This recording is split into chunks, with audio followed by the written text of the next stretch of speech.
Derek and Leslie, police tell me it was items like high-grade tires, expensive toolboxes, and even motorcycles that were taken from businesses in at least 3 communities.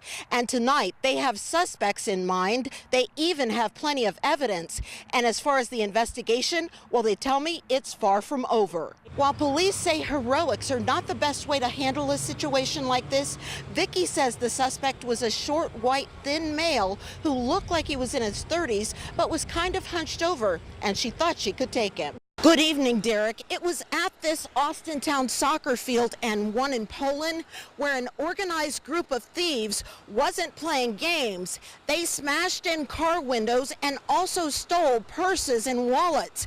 In one case, the victim's losses total $4,000. And detectives say these thieves made it their job to bleed you dry. Well, Derek, we're here near Public Square, where on Monday, things were pretty calm in Cleveland. But today, controlled chaos. Protests kicked into high gear, and an overwhelming presence of police needed to move in to keep the peace. And our cameras were right in the middle of it. If you don't think the growing heroin problem affects you, you're wrong. Local police say the addicts are getting younger, and the majority of home invasions, robberies, and thefts are the result of addicts stealing to feed their addiction. Good evening. The halls of justice here in Mahoning County were roped off as a crime scene this morning after Robert Seaman jumped to his death. This just 1 week before his trial was set to begin. And I want to warn you that the video you're about to see may be disturbing. This video captures the final seconds of defendant Robert Seaman's life. He leaves Judge Maureen Sweeney's courtroom after a status conference. At the order of the court, he's dressed in civilian clothing, no handcuffs, only a leg restraint, and escorted by 2 deputies. But in a split second, he makes his move, jumps over the 4th floor balcony, falling to his death. A witness says you could hear one of the deputies yell, "Don't." Joe Gorman, a reporter with our print partner, The Vindicator, witnessed the commotion, saying people were screaming and crying. And I heard somebody shout. I looked across from me and I saw a deputy at the railing on the 4th floor, and I saw a big white object falling through the air. And then I screamed because it was freaky. Seaman's attorney, Tom Zena, rushed to the 1st floor rotunda to see if there were any signs of life. I got down there right after and I tried to take a pulse, and there was a little faint one, but then it faded out. Seaman, who was facing the death penalty if convicted of killing 10-year-old Corinne Gump and her grandparents in a house fire 2 years ago, was also expected to be transported to Portage County today, where his trial would begin next week. But his attorney says he was not suicidal. Never, no. He worked on his case with us. He was very responsive. Prosecutor Don Cantalamessa feels Seaman's final act speaks for itself. I think it's very telling. He knew the evidence against him. With more local news, I'm Michelle Nix. We need you to back up. They find her. 2-year-old Rain Peterson goes missing for 2 days. Law enforcement searches using canines, helicopters, and even horseback.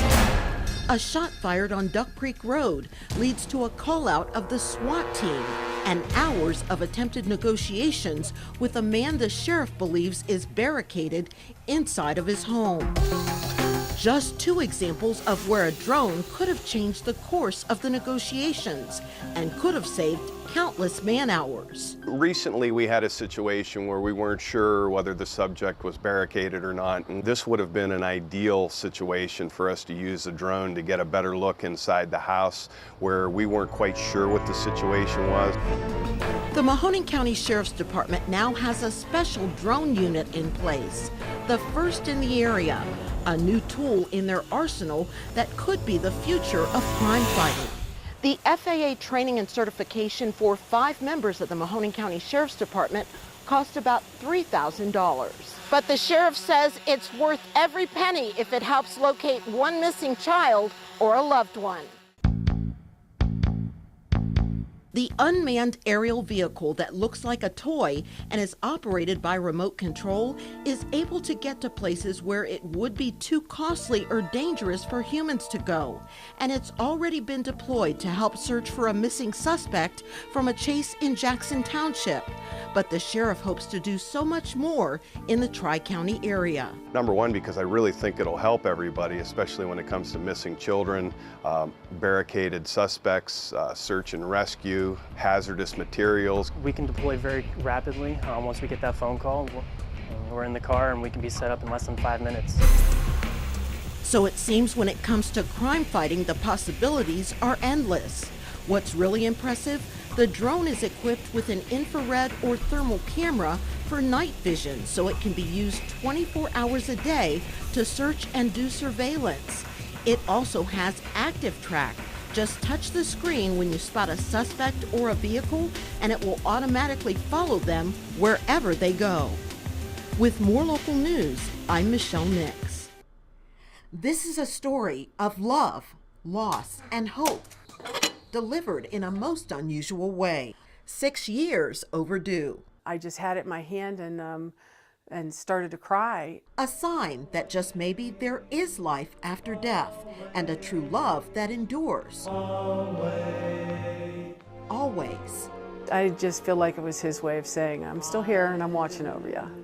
Kathy and Jim Cronk shared a passion for old music and old movies. They married at the Mill Creek Park Rose Garden, surrounded by family and friends. A 5-year union filled with love. You didn't find one without the other.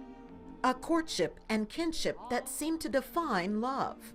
I just feel very fortunate to have had that kind of relationship that most people don't even get near in their lifetime. But for Kathy and Jim, what they shared ended far too soon. Jim died from complications in 2007, about a year after undergoing gastric bypass surgery. However, before his death, from his hospital bed, Jim occupied his time writing letters, filling out self-addressed stamped envelopes, seeking autographs from his favorite baseball players, to fulfill a love only second to his wife. Jim was passionate about his hobbies, and prior to my meeting him, he had always collected baseball cards. Pete Rose, he's got 2 of them, Mickey Mantle. Yogi Berra. Autographed baseball cards that continued to find their way home, even after Jim's death. But it's one that arrived most recently, 6 years after he mailed it, that caught his widow off guard. Her husband's handwriting, something he touched. It really threw me for a loop. I mean, I cried. It just, over 6 years later, to see these cards come back. It turns out All-Star MVP outfielder Dale Murphy gave this Liberty woman a gift without ever realizing it. He was like, he come back home again. Interestingly, for the couple who met online, it was the written word that was a symbol of love that stood the test of time. Like a message in a bottle, a letter from a lost love has found its way home. For Kathy, it was like Jim was playing their song. It's not for just an hour, not for just a day, not but for just a year, but always. With more local news, I'm Michelle Nix. Michelle Nix was right alongside weather investigators today. Michelle, what did they find? Derek and Leslie, we have learned a lot from meteorologists with the National Weather Service in the last several hours. They are telling me that it was an EF1 tornado that touched down here in Fowler last night. Now, an EF1 tornado is actually fairly weak. The wind speeds between 73 and 110 miles per hour. They're saying that the starting point was in the center of town on Route 193. Lisa Starcher of Fowler recorded this cell phone video of Thursday night's tornado, and she sounds scared to death for her family. Fred, it's coming right towards us! Come on, it's coming towards us! The morning after, Bud Morgan of Fowler is thankful the lights are back on, and he's ready for the cleanup after a storm like he's never seen before. I knew, that we was going to get some storms, but I didn't know about a tornado. Yeah. Right till the last minute, and then it was too late. 3 meteorologists from the National Weather Service traveled to Trumbull County to survey the damage. Yeah, this looks like the center right through here. Due south, dead south right now. They had help from witness Brett Starcher of Fowler, videos that were recorded by witnesses, and uprooted trees that tell a story of their own. We're kind of right in the middle of the tornado damage here, and it looks like, the thing that's really obvious to us is we see the trees that have been uprooted and snapped. They're all kind of converging into a single point, and that's classic signature of tornado damage. The National Weather Service also surveyed more of the area along Route 7 in Hartford Township to determine if there was more than one event or more than one tornado.